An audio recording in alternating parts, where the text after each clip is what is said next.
kusoo dhawaada wararkii ugu dambeeyay warbaahinta calansida media xoga xasaasi ayaan kula wadaagayaa fadlan nala joog oo subscribe saar calansida media ra'iisul wasaaraha dalkaasi yahuudda iyo wasiirkiisa gaashaandhigga ayaa isku dhacay isla markaasina is-aaminaada ayaa halka ka baxay khilaaf xooggan ayaa halkaasi ka dhashay guutada alqasam ayaa sheegtay in ay burburiyeen taangiyada yahuudda saacadihii lasoo dhaafay taangiyo fara badan ayaa laga xasuuqay ciidamada yahuudda wararkii ugu dambeeyay ayaan kula wadaagayaa dagaalka marinka Gaza aan ku horeeyay ra'iisul wasaaraha dalkaasi yahuudda iyo wasiirkiisa gaashaandhigga ayaa khilaaf xooggan soo kala dhaxgalay kadib markii ra'iisul wasaaraha uu shirarka amniga ka mamnuucay taliyaha nabad sugidda qarankooda ee dibadda iyo midka gudaha ah isla markaasina arrintii ayuu ka dhaweeyay saacadii la soo dhaafay shir ay ku yeesheen magaalada Tel Aviv ayaa arrintii uu ka dhaweeyay ra'iisul wasaaraha durbadiiba wasiirka difaaca ayaa halkaasi ka xanaaqay isla markaasina shirka aanan ka qayb galin shaki weyn ayaa kala dhaxgalay khilaafkooda ayaa sii kordhaya yahuudda Allah ayaa isku diray maadaama ay xasuuq badan ku hayaan shacabka reer Falastiin hadda siyaasiyiintooda isma aaminayaan khilaafkoodii ayaa hawada maraya shir kasta markii looga hadlayo qaar ayaa imaanaya qaarna waa ay diidayaan geesta kala guutada alqasam garabka militariga dhaqaaqa iska caabinta Hamas ayaa ku dhawaaqday in la duqeeyay isku imaatin ay ku sugnaayeen gaadiidka dagaalka galbeedka xerada maqaasi ee bartamaha marinka Gaza iyadoo la beegsaday madaafiic culus wariyaha Al Jazeera ayaa sheegay in duqeymaha socda ee Israa'iil ay tan iyo waabarigii maanta ku qaaday Khan Yunis koonfurta marinka Gaza ay ku shahiideen 8 Falastiiniin ahi muuqaalo ay soo bandhigeen alqasam ayaa la arkayay gaadiidka waaweyn ee dagaalka sida taangiyada dagaalka ayagoo gubaya isla markaasina u adeegsanaya gantaalkii caan baxay ee lagu magacaabo Al-Yaasiin 105 halkaasi ayay kaga adeegteen nagta ayay ku hayaan maalin kasta muuqaalo ayay soo bandhigayaan isla markaasina xasuuq ba'an ayay u geysanayaan ciidamada yahuudda ah ee ku soo duulay marinka Gaza saacadii la soo dhaafay diyaarada helicopter ah ayay soo rideen sidoo kale waxay sheegeen in taangiyo badan ay gubeen 72 saac ee la soo dhaafay xasuuq ba'an ayaa halkaasi loo geysaday ciidamada yahuudda ahi sidoo kale warbaahinta yahuudda ayaa daabacaysa khilaaf ka hareeyay madaxda dagaalka ku jirta ee yahuudda isla markaasina aysan jirin midka kala aaminaya way kala shakiyeen wariyaha Al Jazeera ayaa sheegay in duqeymo rabshado wata Israa'iil la beegsatay xero ku taala bartamaha marinka Gaza dhanka bisha cas ee Falastiiniinta ayaa ku dhawaaqday in ay soo cusboonaatay duqeynta madaafiicda iyo rasaasta ay Israa'iil ridayso oo ka dhacaya agagaarka isbitaalka Al-Amal ee Khan Yunis geesta kale janaal 12 ee Israa'iil ayaa sheegay in ra'iisul wasaaraha dalkaasi Netanyahu uu ka fikirayo in uu xiro qaar ka mid ah xafiisyada dawladda isla markaasina uu soo wareejiyo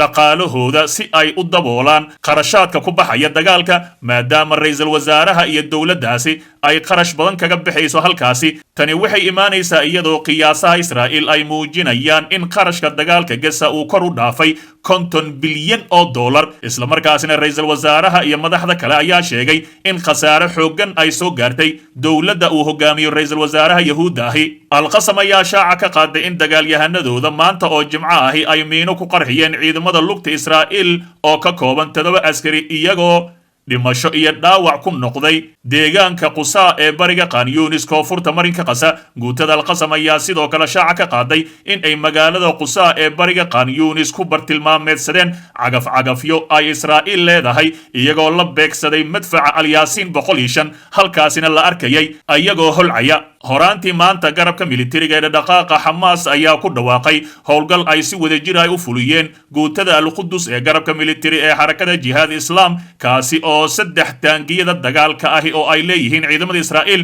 lagu beegsaday deegaanka Macaan ee Khan Yunis sawirada ayaa muujinaya dhalinyaro ka soo baxaya meel god ah isla markaasina buur sii fuulaya ayagoo halkaasi adeegsanaya Al-Yaasiin waxayna gubayaan gaadiidkii yahuudda ay lahaayeen ciidamada Israa'iil ayaa jimcihii ku dhawaaqay in 14 askari ay kaga dhaawacmeen dagaaladii ka dhacay marinka Gaza 24 saac la soo dhaafay ku dhawaaqistani ayaa ku soo beegmaysa iyadoo iska hor imaadyo rabshado wata ay ku dhex mareen iska caabinta Falastiiniinta iyo ciidamada gumaysiga gaar ahaan bartamaha iyo koonfurta marinka Gaza guutada alqasam iyo ciidamada yahuudda ayaa mar kale saacadihii la soo dhaafay ishelay waxayna sheegeen alqasam in 3 taangi oo ay leeyihiin ciidamada yahuudda laguna magacaabo markafa oo ku sugnaa deegaanka Macaan ee degmada Khan Yunis ee koonfurta marinka Gaza ay halkaasi ku gubeen marba marka ka dambaysa waxaa sii badanaya xasuuqa loo geysanaya ciidamada yahuudda ee halkaasi kusoo duulay 50 bilyan ayay khasaareen hadda waxa ay sheegayaan inay xafiisyada qaar xirayaan waa ay kala aamin baxeen islamarkaasina ayaga ayaa iskhilaafsan midka kala aaminaya ma lahan ilaah subxaanahu wa tacaala ayaa isku diraya gaaladaasi maadaama ay gardarro u xasuuqayaan dadka shacabka ahi ee ku sugan marinka Gaza. nin adduunyo joogo maxaa aragti ku laaban kasa xanuun badan oo ku dhacday gabdho Soomaaliyeed islamarkaasina mid ayaa ku dhimatay midna sariir ayay u saaran tahay hase ahaatee hooyo Soomaaliyeed ayaa soo bandhigtay gabdho Soomaaliyeed oo doonayay in ay qaliin isku sameeyaan hase ahaatee qaliinka dhanka iskaga sameynayaan sida la sheegay qaybta dambe iyo qaybta hore ayay taagtaagayaan islamarkaasina qaliinkaasi waxa ay doonayaan inay gabriir iskaga dhigaan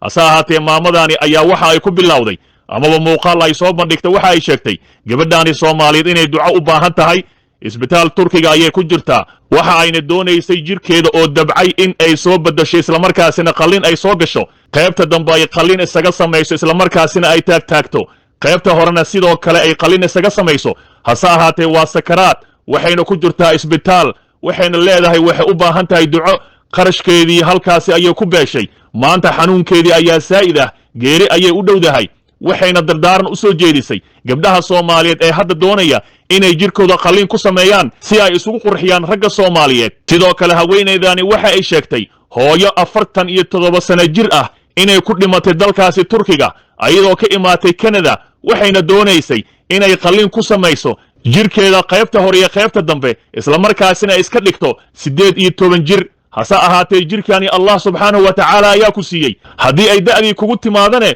ogow jirkani wuu dabcayaa guurso ama ha guursanin wax dhal ama waxa dhalin si kastaba ha ahaatee maamadii qaliin ayaa lagu sameeyay ayay tiri 7 carruur ayay haysatay 47 sano jir ayay ahayd waxay doonaysay inay isku soo qurxisanin hase ahaatee halkaas ayay ku geeriyootay waxa ay leedahay waa ay geeriyootay lacagteediina way khasaartay taasi waxa u fiicneed inay sadaqaysato ama xajka ay ku aado amaba ay dad masaakiina siiso hase ahaatee gabadhaani Soomaaliyeed ee soo bandhigtay muuqaalka ayaa waxa ay hadda leedahay gabdhow iska jira haddii aad u soo socotaan dalkaasi Turkiga waxaa jira daawooyin qaldan oo dumarka qaarkood la siiyey waxay sidoo kale sheegtay wiil maalin dhoweed la soo bandhigay inuu ku geeriyooday timaha loo abuurayo hase ahaatee baraha bulshada ayaa lagu arkayay dhaqaatiir ama haweeney oo Brazilian u dhalatay oo isticmaalaysa daawooyin feeg ah islamarkaasina dad badan ku disha gacanteeda ayaa la soo bandhigay lana qabtay xabsigana la geliyay ayay tiri haddaba gabdho Soomaaliyeed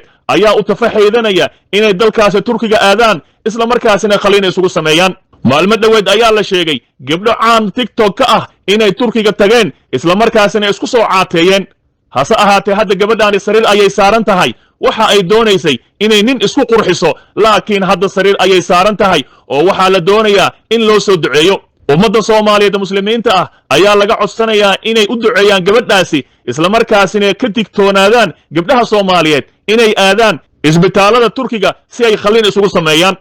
haddii aad isku qurxinaysanin ogow maanta haddii aad geeriyootid ninkii gabdho kale ayuu helayaa maanta haddii aad xanuunsatid ninkii ogow gabdho kale ayuu helayaa ninna kama dhimato kamana jirato ayaa hore loo yidhi si kastaba ha ahaatee jirkii Allah subxaanahu wa ta'ala uu ku siiyey haddii aad damacdid inaad qaliin ku samaysid si aad 18 jir iskaga dhigtid ogow xataa haddii aad guursan jirkaani waa uu dhacayaa haddii aad awlaad dhashidne ogow quruxdu waa qalbiga ee ma ahan jirkaani xabadka in la taago iyo qaybaha dambe in la taago